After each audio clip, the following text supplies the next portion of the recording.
J'espère que vous allez bien. Je suis Maya du blog Mayacha et je vais réaliser avec vous ce soir une tarte à la rhubarbe géométrique que je réalise dans le cadre de la quinzaine du commerce équitable.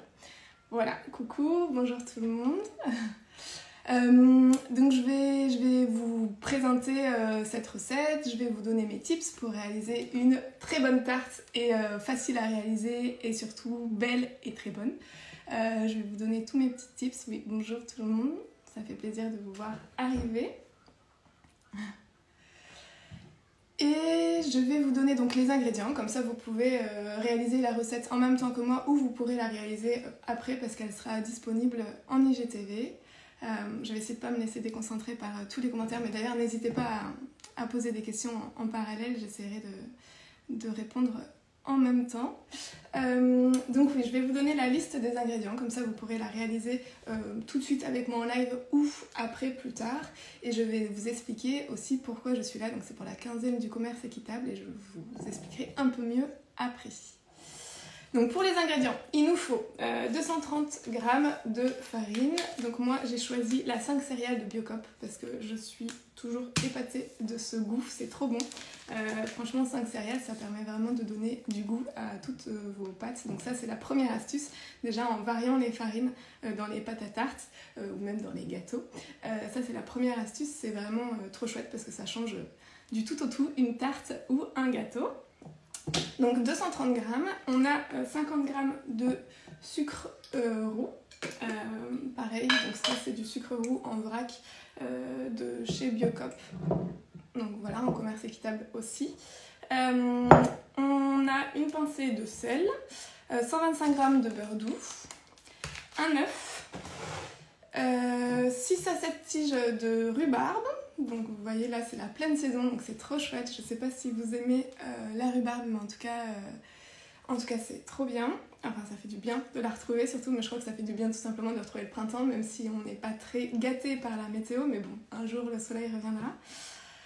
Voilà, il nous faut 4 cuillères à soupe de compote de pommes, 2 cuillères à soupe de poudre d'amande et de la faisselle de brebis, de la ciboulette, du poivre et un filet de miel. Et je vous jure, parce que c'est vrai que dit comme ça, les ingrédients faisselle, ciboulette, poivre dans une tarte à la rhubarbe, on pourrait croire que c'est un peu bizarre, mais promis, ça vaut le détour parce que c'est vraiment très très chouette, ça apporte des saveurs justement qu'on n'a pas l'habitude de voir et ça casse un peu l'acidité de la rhubarbe. Avec la faisselle, ça fait plein de rondeur, vraiment tout doux, et le poivre, ça relève tous les goûts, donc c'est trop chouette. Je sais pas si vous avez déjà testé le poivre dans un plat sucré, n'hésitez pas à me dire.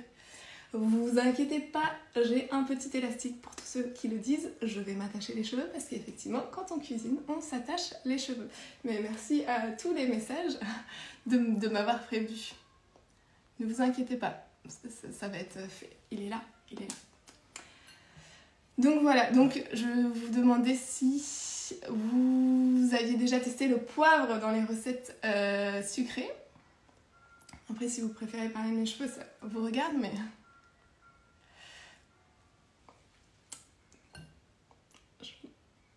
Je vais continuer alors. Oui, mais n'hésitez pas à me dire dans quoi par exemple vous avez testé. Non, jamais. Bon bah voilà, c'est très bien. Là ce sera l'occasion de tester parce que vraiment le poivre et la rhubarbe ça se marie très bien ensemble.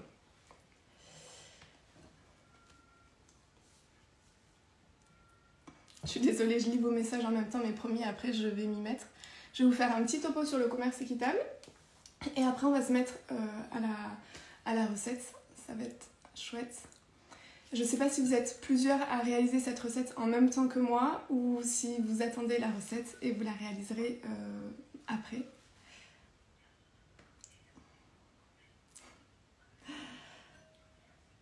C'est gentil. Je sais pas si vous avez vu passer la photo pour ceux qui disent que ça a l'air délicieux en tout cas, mais en vrai de toute façon c'est une tarte très très simple et qui est vraiment doudou. Donc en salade de fruits. Mais c'est vrai? Ah mais c'est vrai, ça peut être très très bon. Salade de fruits avec du poivre et ça m'étonne pas du tout. Déjà faisselle ciboulette c'est très très bon et faisselle ciboulette poivre c'est encore meilleur et avec de la rhubarbe promis. C'est vraiment très chouette, mais du coup même rien qu'en salade de fruits, pas forcément en tarte, ça peut être une très bonne idée. Oui, il y aura un replay. Vous inquiétez pas, ce sera mis en IGTV. Après, c'est juste que souvent, des fois, il y a des petits problèmes techniques, donc c'est pour ça, mais bon, on croise les doigts et normalement, oui, ce sera mis en IGTV. Donc, je suis ici pour la quinzaine du commerce équitable.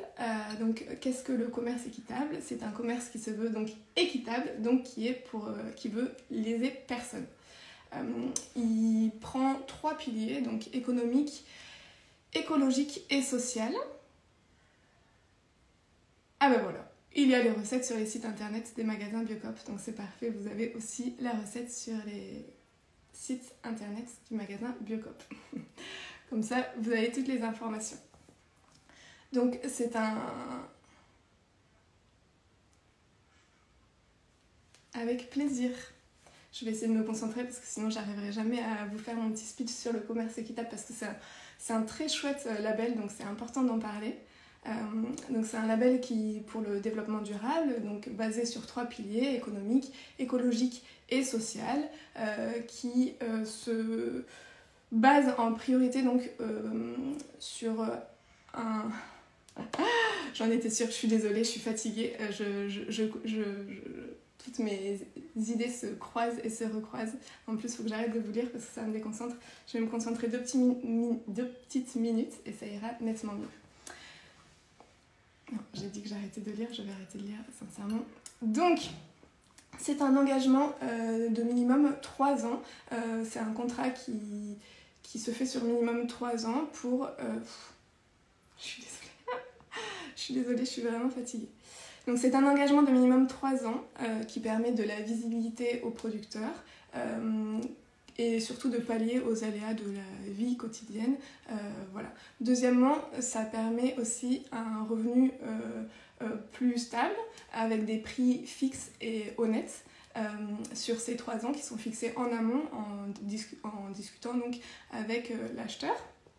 Et ensuite, il y a une prime pour le développement qui est versée par l'acheteur au producteur pour développer son entreprise et donc tendre vers l'autonomie complète. Donc ça, c'est vraiment les 3 bases du commerce équitable. Donc les produits qui sont en général utilisés en commerce équitable, donc c'est 50%, c'est du café. On y retrouve aussi beaucoup de thé, de chocolat, de fruits et légumes, de sucre, de farine, vraiment plein d'ingrédients comme ça. Chez Biocop, 100% des bananes, du chocolat, du sucre roux, du café et du thé sont commerce équitable, donc c'est vraiment super chouette. C'est des produits qui sont en général, enfin il y a 2 commerces équitables, il y a le commerce équitable nord-sud, donc pays du nord acheteur et pays du sud producteur. Et il y a aussi un commerce équitable nord-nord, donc c'est par exemple la farine qui est commerce équitable et qui est une farine française.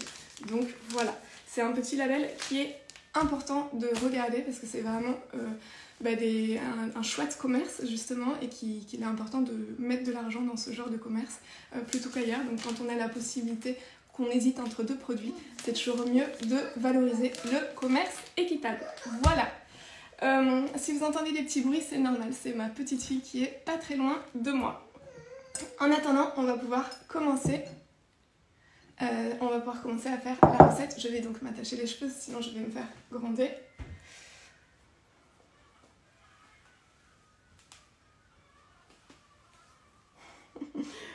Je suis désolée pour ceux qui sont en train de travailler, mais au moins c'est bien, vous savez quoi faire en rentrant chez vous. Alors, la recette. Donc il nous faut, on a dit 230 grammes de farine. Donc comme je vous le disais tout à l'heure, c'est ça vraiment pour les tartes, vous pouvez vous régaler en variant les farines, que ce soit justement là par exemple la 5 céréales, que ce soit de la farine de sarrasin, que ce soit de la farine de châtaigne, de riz. Il y a tellement de farines aujourd'hui qui sont disponibles et qu'on retrouve facilement justement à la Biocop, et vraiment ça permet de varier les plaisirs, que ce soit dans des gâteaux ou des pâtes à tarte, encore une fois. Donc on a dit 230 grammes. Allez, cocotte.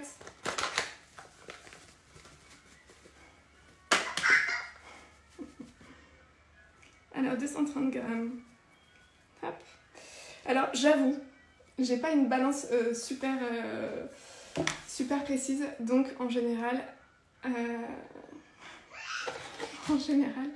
je fais un peu au pif, mais parce que je suis pas chef, donc j'ai le droit de cuisiner un peu au pif et ça marche toujours, donc c'est le principal, j'ai envie de dire. Donc ensuite, on a 50 grammes de sucre. Moi, je suis team, je mets pas beaucoup de sucre, enfin, je mets le moins possible de sucre dans les recettes parce que mon palais est habitué comme ça et je trouve ça tellement mieux pour la santé et plein d'autres choses. Donc là, c'est du bon sucre roux, commerce équitable, et c'est vraiment chouette parce qu'il sent super bon. Vous pouvez pas le voir là, mais il est vraiment très très beau. J'ai dit 50 grammes, donc voilà, pouf. Ensuite, je vais rajouter un peu de sel. Un peu de sel. Et ensuite, on a hop, le beurre. On a 125 grammes de beurre. Donc ça va faire une pâte un peu friable et un peu surprenante au début parce que c'est compliqué de l'étaler tellement qu'elle est friable. Mais ça permet d'avoir un petit goût, vous savez, comme les crumbles. Hein. Et ça on aime bien quand même. Hein. Hop. Toute croustillante. Et en plus, enfin, je sais pas quelle météo il fait chez vous, mais on a un peu envie de tarte doudou là tout de suite quand même. Au bon goût de printemps quand même avec la rhubarbe, mais 125 grammes, eh ben, parfait, c'est pile poil ce que j'avais sous la main, donc c'est très bien. Je vais couper ce petit beurre en morceaux. D'ailleurs, si vous voulez, je vais aussi en profiter.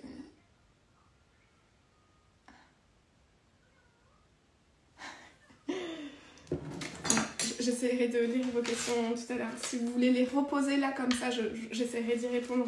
Mais je ne vais pas remonter, sinon je sens que je vais en perdre en cours de route parce que j'aurais perdu ma recette.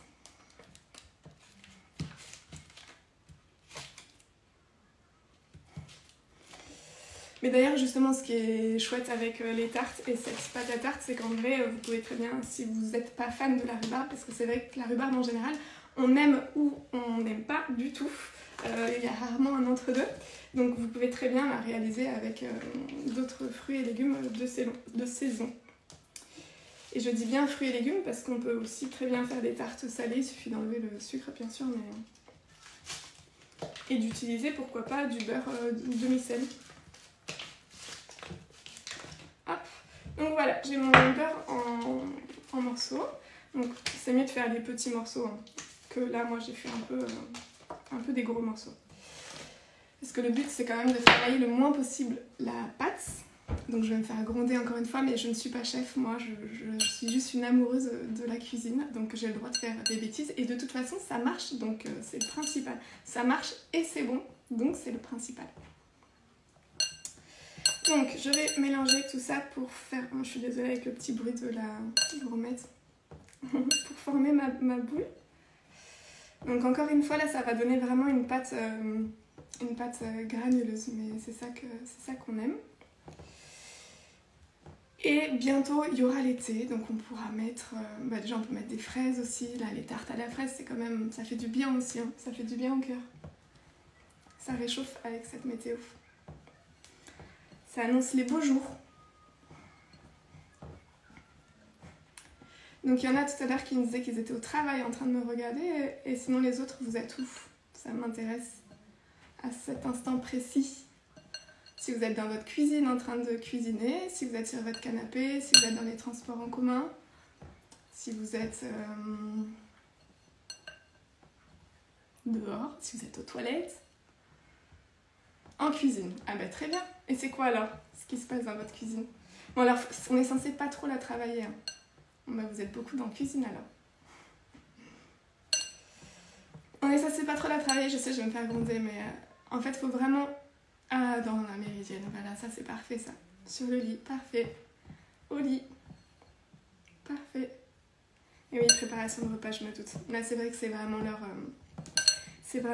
de rush. Et quand on est en famille, c'est encore pire parce que c'est l'heure où on est en train de manger. On est d'accord. Hop. Donc, en fait, il faut tout simplement plus trop voir de morceaux de beurre.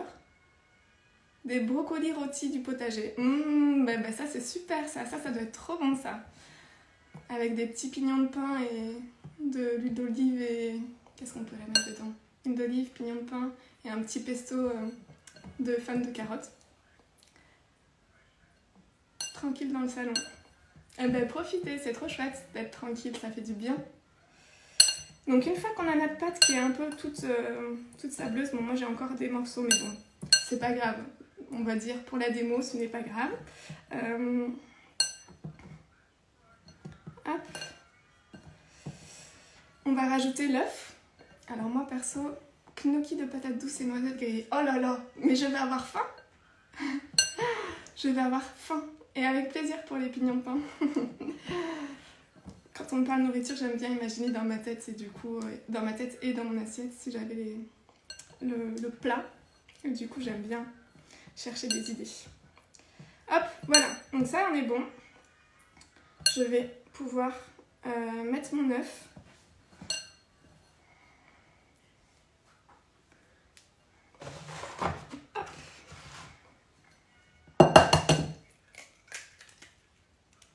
Allez. Et former ma boule. Purée maison avec des pommes de terre du jardin. Mais dis donc, bravo! Alors, comment les idées... Enfin, ça donne très envie, cette purée. Comment les idées d'association de saveurs vous viennent? Alors, tout simplement, c'est que je suis une grande gourmande. Et que En fait, j'essaie d'imaginer le goût en bouche que ça peut avoir. Et surtout, j'essaie d'écouter mon ventre et les envies que j'ai à ce moment-là. Donc là, les brocolis rôtis, par exemple, ça me parle beaucoup. Je veux bien la même chose ce soir, si vous voulez. Moi, j'apporte le dessert. J'ai la tarte à la rhubarbe. Et en échange, je veux bien les brocolis rôtis au pignon et au pesto de fans de carottes. Si vous avez des questions, n'hésitez pas, hein, d'ailleurs. Enfin, justement, comme celle-ci. Je me ferai un plaisir d'y répondre. Parce qu'en plus, je suis en train de trop chauffer ma pâte. Du coup, elle va être encore plus friable. Vous allez me dire que ma recette, elle marche pas, alors que promis, elle marche.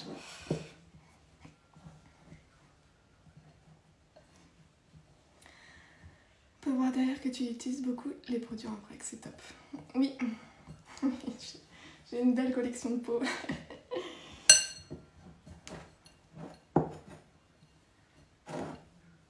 Aucun mérite, les pommes de terre poussent toutes seules. Ouais, mais bon, déjà il faut...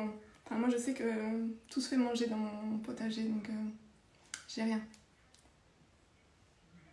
Alors oui, vous inquiétez pas, je le redis, il n'y a pas de problème. Normalement, ce sera remis en IGTV juste après avec donc la liste des ingrédients et tout mon petit blabla que j'ai fait avant. Les chefs qui me regardent, ils vont se dire mais qu'est-ce qu'elle est en train de faire avec sa pâte, elle? Mais promis, ça marche. Hop. Donc voilà, on va dire que j'ai ma pâte.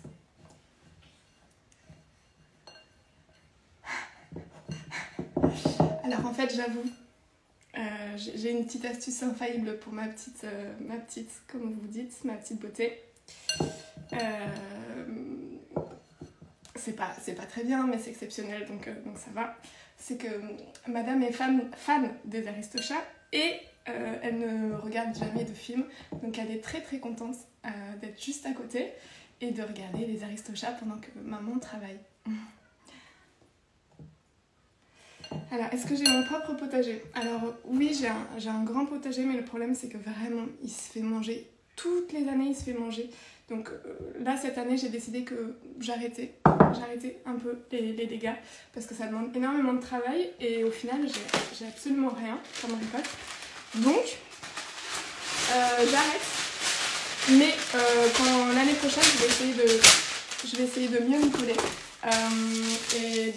Parce qu'en plus j'avais un super potager en permaculture et tout ça, mais je vais essayer de faire quelque chose de mieux et de trouver des solutions aux problèmes, mais ça demande du temps, donc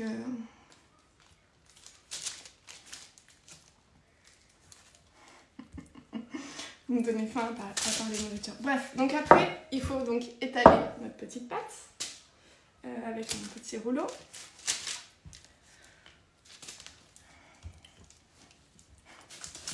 Donc c'est normal si elle est friable, hein, vraiment c'est ce que je vous disais, vous avez vu on n'a pas rajouté d'eau ou de choses comme ça, donc on a mis très peu de sucre, donc elle est vraiment friable et elle se casse, c'est normal. Mais comme la rhubarbe c'est pas comme des fraises où ça devient liquide, ça reste entier, donc il n'y a vraiment aucun problème. Bon, là elle est particulièrement friable parce que je pense que j'étais un peu concentrée à autre chose pendant que je faisais ma pâte, mais c'est pas grave. J'habite dans les Landes, pas loin de Hossegor.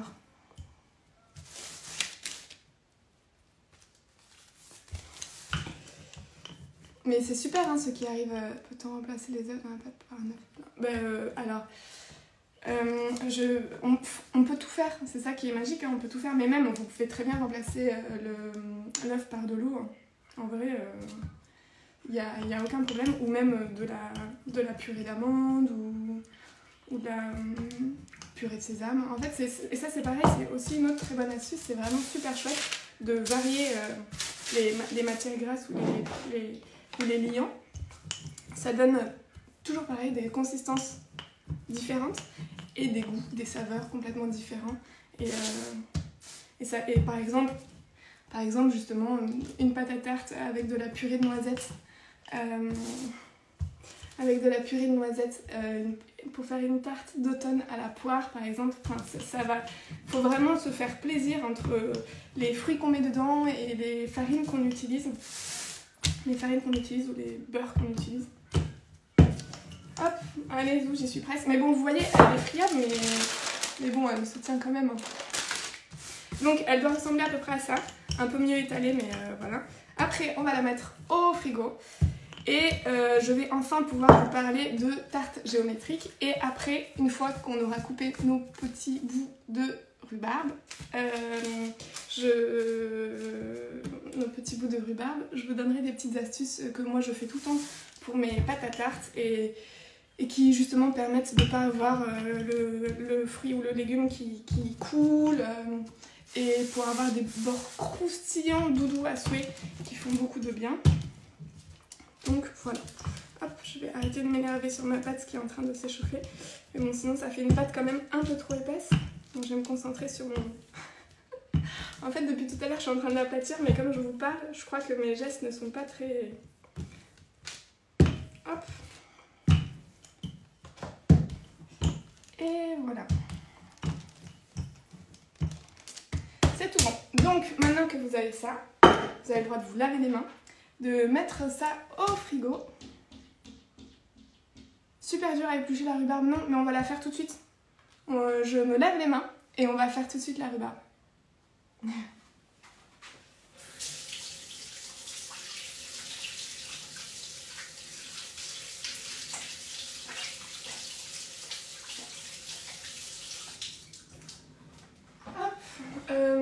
Alors moi c'est pareil, en fait je vais la laisser là parce que si je commence à m'absenter pour aller...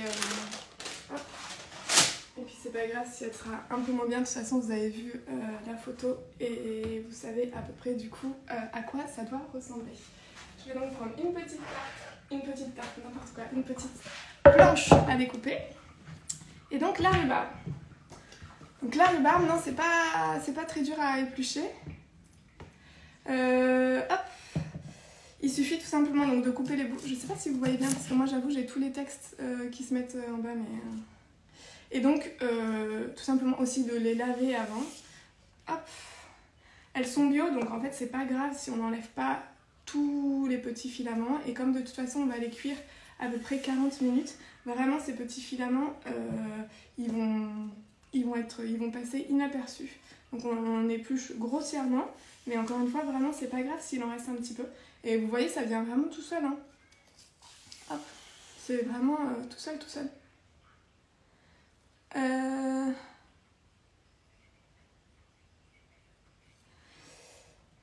Voilà.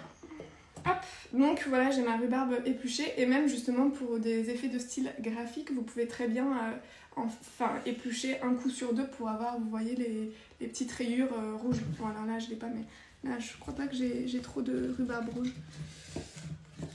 Si j'en ai une là, pouf, qui a un peu de rouge, je vais essayer de vous montrer. Oh, les Maya qui fait des bêtises. Hop. Donc par exemple, voilà, là, vous voyez là c'est rouge, donc par exemple on peut très bien faire un petit peu de... Hop, pour que ce soit plus graphique. Et comme ça quand on va les découper, je sais pas si vous voyez, comme ça quand on va les découper, ça fera une tarte un peu plus jolie. Donc pour notre tarte, il y a vraiment plein de façons de mettre notre rhubarbe, c'est ça, c'est magique. La rhubarbe pour ça, ça fait des tartes juste waouh en 3 secondes top chrono. Enfin pas 3 secondes top chrono, non, parce qu'il faut découper les rhubarbes et donc tout de suite forcément. Alors je suis désolée, je vais encore m'absenter 3 petites minutes parce que sinon vous allez entendre mon chat qui tape à la porte pendant toute la fin du live. Hop, allez-y monsieur. Donc voilà, on fait ça avec toutes nos rhubarbes. On essaye d'avoir, moi j'avais dit oui 6-7, mais bon vous pouvez partir, ça dépend forcément bien sûr de la taille de vos rhubarbes, des pieds de rhubarbe, la longueur qu'ils ont, etc. Donc c'est juste qu'il faut visualiser avant que ça rentre dans votre tarte. Je ne sais pas si vous avez vu, mais là on part sur une tarte rustique, donc une tarte rustique, ça veut dire qu'on n'a pas besoin de moule à tarte ou autre chose. C'est une pâte à tarte tout simplement comme vous avez vu que j'ai aplati et je vais retourner les bords. Et donc ça va permettre d'aller très très vite à faire, tout simplement, qu'elle soit rapide à faire. Et pareil, ça va lui donner ce petit côté rustique qui fait plaisir, fait maison. Et voilà, maintenant, c'est le chien qui s'y met. Cookie, Cookie. Oui, mon chien s'appelle Cookie. Bon. Elle n'est pas contente. Elle n'est pas contente parce que le chat a eu le droit de sortir et pas elle. Bref, donc vous avez compris pour la recette, il faut vraiment attraper la toute petite peau. Là, vous voyez, j'avais attrapé un plus gros morceau. Et je vais m'arrêter là, comme ça on va pouvoir regarder les formes géométriques Cookie.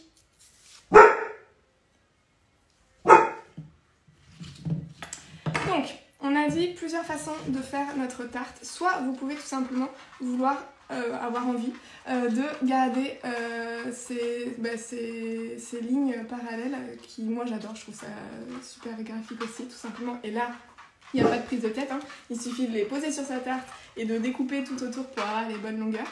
Donc ça, c'est top. Ensuite, on peut faire comme j'avais fait sur la photo, je ne sais pas si vous avez vu, mais essayer de réaliser des petits carrés en coupant des petits morceaux comme ça, et en faisant des carrés et de changer les carrés. Donc c'est là-dessus qu'on va partir parce qu'on n'a pas non plus énormément de temps, je vois qu'il est déjà 19h30. Donc voilà, donc on va faire quelque chose de simple mais de graphique quand même. Et sinon, plus complexe, on peut aussi partir sur des... Je vous montre le petit tips et puis vous le ferez si vous avez envie. On peut aussi partir sur des... Hop, sur des petits morceaux comme ça. Je ne sais pas si vous voyez bien. Un conseil pour choisir les bonnes rhubarbes au marché bio. Alors déjà, il faut qu'elles soient dures, il faut qu'elles aient une bonne tête, qu'elles ne soient pas abîmées. En vrai, vraiment comme un fruit et légumes, quoi. Il faut qu'il ait une bonne tête, il faut qu'on voit que... c'est chouette si vous avez les feuilles encore, mais bon, juste les tiges, c'est très bien aussi. Oui, voilà, faut qu'elle... c'est comme une carotte, quoi. Faut pas qu'elle soit molle, faut qu'elle soit bien dure et que... C'est Lily qui rigole, c'est pour ça que je rigole. Donc voilà, mais n'hésitez pas si d'autres personnes ont des tips. Moi j'avoue, je suis jamais tombée sur des... Enfin, en faisant comme ça, en tout cas, je suis jamais tombée sur des rhubarbes qui n'étaient pas bonnes. Donc, hop. Et là, je sais pas si vous commencez à en trouver au marché. Donc voilà, donc vous faites plusieurs petits morceaux comme ça et vous en faites dans l'autre sens. Je sais pas si je suis très claire. Hop. Je vais vous montrer. Hop. En fait, vous en faites dans ces deux sens. Vous coupez les diagonales dans des sens différents pour pouvoir former... Je vais me mettre dans l'autre sens. voilà, des petites formes géométriques par exemple comme ça, et là vous les enchaînez toutes à la suite, et ça permet d'avoir une tarte très graphique et très belle, et encore plus si vous avez des rhubarbes roses, des rhubarbes rouges, vous pouvez vraiment, ou même des rhubarbes un peu plus clairs ou vert foncé, etc. Ça permet vraiment d'avoir une tarte super graphique et super jolie à regarder et à manger. Voilà, donc on va pouvoir passer nous à la découpe plus facile qui est juste hop, des petites barres comme ça qu'on va mettre sur notre pâte à tarte. Encore une fois, si vous n'avez pas envie de vous prendre le chou, hein, franchement c'est ultra simple, vous les mettez vraiment dans toute leur longueur et ça fait une tarte super belle aussi et qui a été très très rapide à réaliser. Donc vous voyez, je veux dire, je vais faire des petits carrés comme ça et je vais changer la rhubarbe. Je vais les mettre de l'autre côté, juste à côté. Ça qui est magique, hein, les aristochats.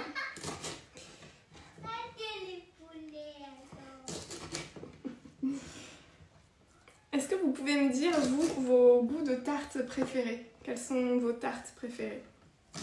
Histoire qu'on salive un peu à l'heure du repas, là. En attendant que je coupe ma rhubarbe. Parce qu'il y a des associations de goûts qui sont quand même franchement super chouettes.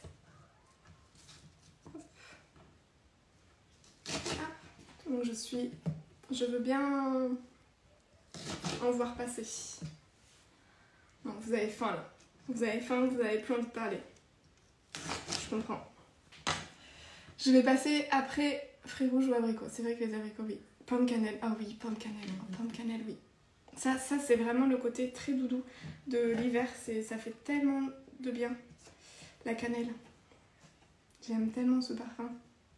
Tarte aux framboises. Eh oui, la tarte aux framboises. Ça annonce l'été, ça fait du bien aussi. Ouais.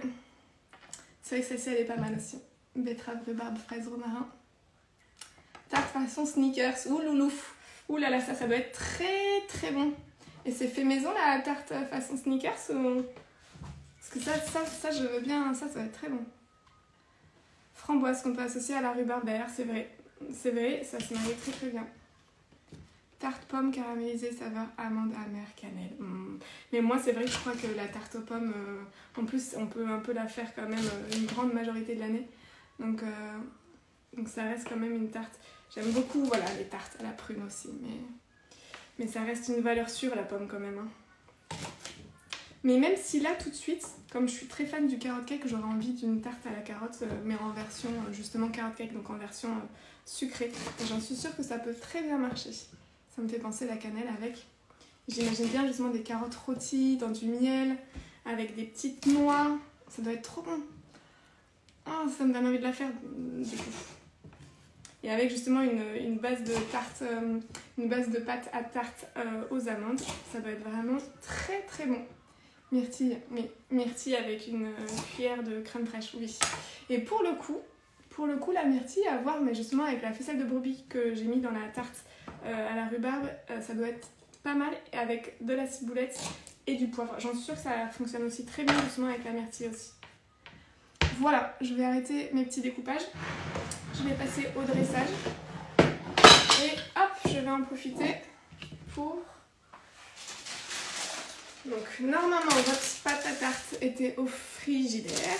Et là justement je vais en profiter pour vous donner un autre de mes tips. C'est que moi j'aime beaucoup rajouter une base, même si c'est un fruit qui perd pas, comme on a dit, qui perd pas beaucoup d'eau. Donc par exemple à un moment c'est très pratique pour les fraises ou les framboises quand on veut les faire cuire.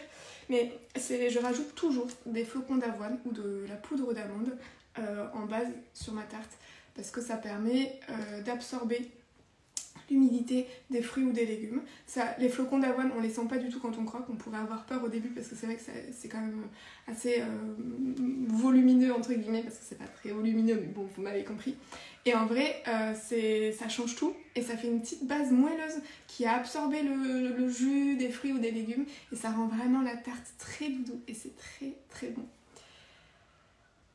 Tarte abricot, rôti miel et romarin, ouais, mais oui, il faut que le soleil revienne, là. Moi aussi j'ai envie de manger des abricots. Donc on a dit une petite cuillère. On a dit donc soit flocons d'avoine, ou flocons de sarrasin, ou flocons de ce que vous voulez, hein. Ou poudre d'amande, ou poudre de noisette, ça marche, hein, ou même poudre de noix de cajou. Hop, on étale. Je sais pas si vous voyez bien ce que je suis en train de faire, ou si vous avez les textes aussi qui sont dessus. Mais donc on fait un petit rond de poudre d'amande.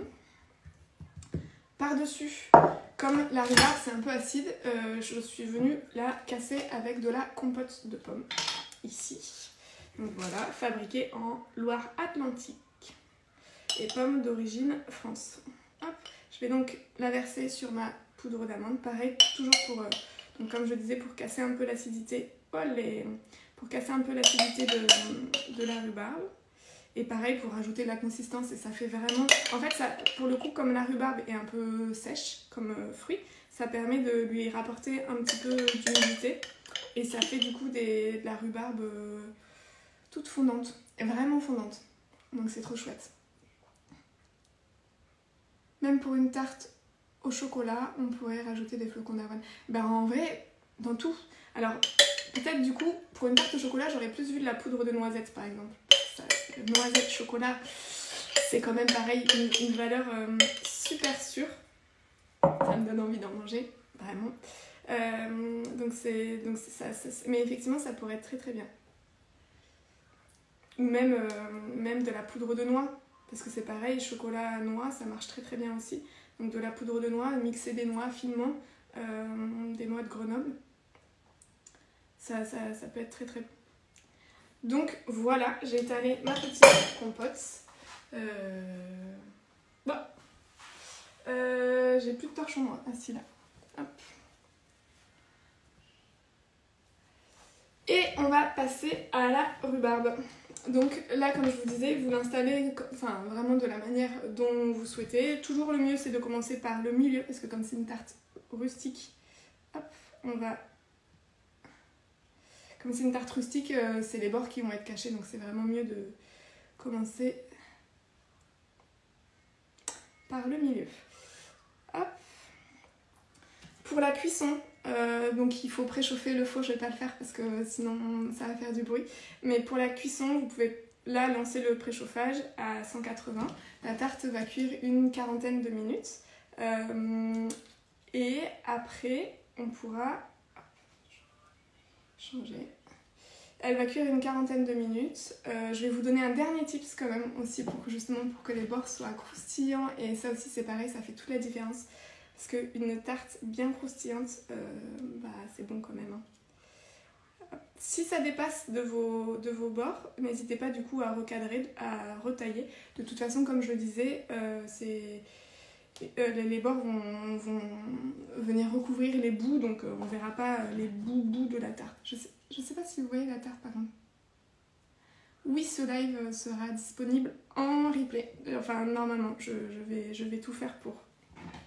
Juste après. Hop. Donc j'ai bientôt fini de positionner mes éléments et j'en ai eu tout pile. Ouais, elle est un peu trop grosse. Hop. Voilà. Je vous ai parlé, c'est pas très bien centré, mais bon.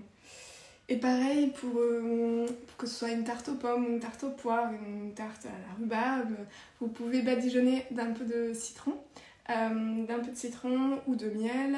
Vous pouvez rajouter des herbes aromatiques justement comme le romarin, on en parlait tout à l'heure, ou du thym avec les abricots par exemple. Là je parle pas pour la tarte à la rhubarbe parce que là ça fait un peu trop de saveur tout en même temps, mais vu qu'on a déjà la faisselle, le poivre, la ciboulette.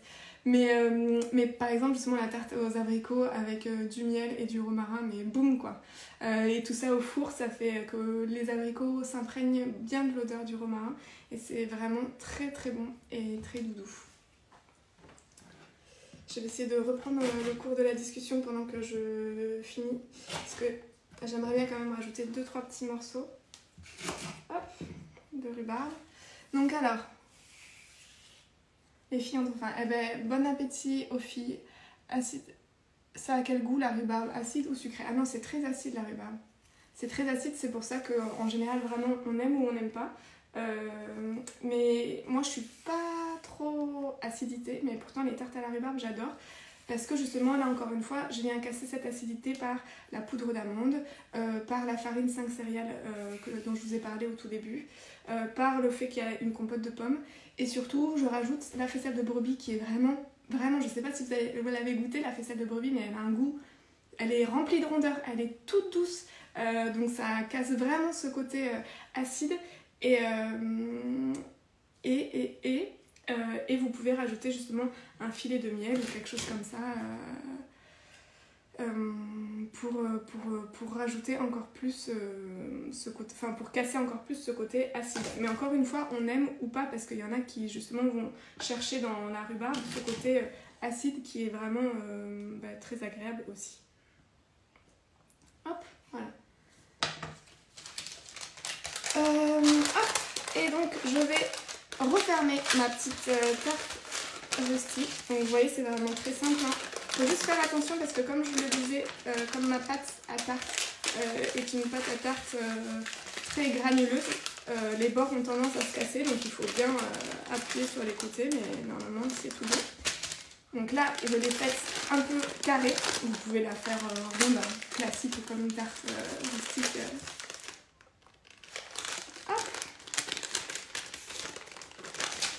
Et une fois que j'aurai fini ça, je crois que je vais même pas mettre ça. Et pareil, des fois pour garder un fruit beau, entre guillemets, on peut aussi rajouter un peu de citron. Par exemple, la pomme, pour pas qu'elle noircisse, on peut rajouter un filet de citron. Et là, pareil, en plus du côté esthétique, ça rajoute vraiment un petit goût en plus qui fait toute la différence parce que justement, ça va apporter de l'acidité à la pomme qui est très douce. Faut-il éplucher la rhubarbe? Alors oui, enfin moi je préfère après parce que vous savez c'est très filandreux la rhubarbe, donc quand on la croque, sinon il y a toujours des petits fils entre les dents. Mais donc oui, c'est toujours mieux de l'éplucher, mais après il y en a qui l'épluchent pas et puis ça dépend en fait parce que si elle est longtemps si elle est bio et qu'elle est longtemps cuite, les filaments ne sont plus vraiment très là. C'était pas français ma phrase, mais bon, vous m'avez compris. Et juste le dernier tips avant la cuisson, donc, et avant que je vous laisse tranquille pour aller manger, c'est une amie qui me l'avait apprise, qui s'appelle Linda, je sais pas si vous la connaissez sous le nom de Inalis. Et donc, elle badigeonnait en fait le bord de lait, le bord de la tarte de lait, et on va rajouter par-dessus... Donc là, c'est du lait d'amande que j'ai, enfin de la boisson végétale d'amande. Et je vais venir rajouter du sucre roux par-dessus. Et vraiment, à la cuisson, ça va donner ce petit côté croustillant à la pâte. Ça va donner ce petit côté croustillant à la pâte qui fait vraiment du bien. Et en plus, comme ça, ça va aussi en rajouter un peu sur les rhubarbes. Toujours pareil pour casser un peu cette... hop, pour casser un petit peu cette acidité. Voilà. Pour tous ceux qui le disent, oui, vous inquiétez pas, normalement, s'il n'y a pas de problème technique, cette recette sera disponible en IGTV sur le compte de la Biocoop. Hop, voilà. Et voilà, je sais pas si vous la voyez. Bon, elle est faite avec beaucoup d'amour, mais elle est faite en live, donc j'étais plus concentrée sur mon téléphone que sur l'aspect de la tarte. Mais donc voilà. Non, c'est du sucre roux, commerce équitable, pour la quinzaine du commerce équitable. Et qui est vraiment super chouette, hein. Je sais pas si vous voyez, mais justement il a une tête, on voit que c'est du bon sucre. Oh les. Bref, on voit rien du tout, c'est flou. Mais bon, vous m'avez comprise quoi. Donc voilà, je vais vous laisser ici, je vais aller cuire ma tarte et surtout m'occuper de ma petite cacahuète. Je vous souhaite un très bon appétit, je vous souhaite une bonne réalisation de tarte et une très belle soirée. Voilà, très belle soirée.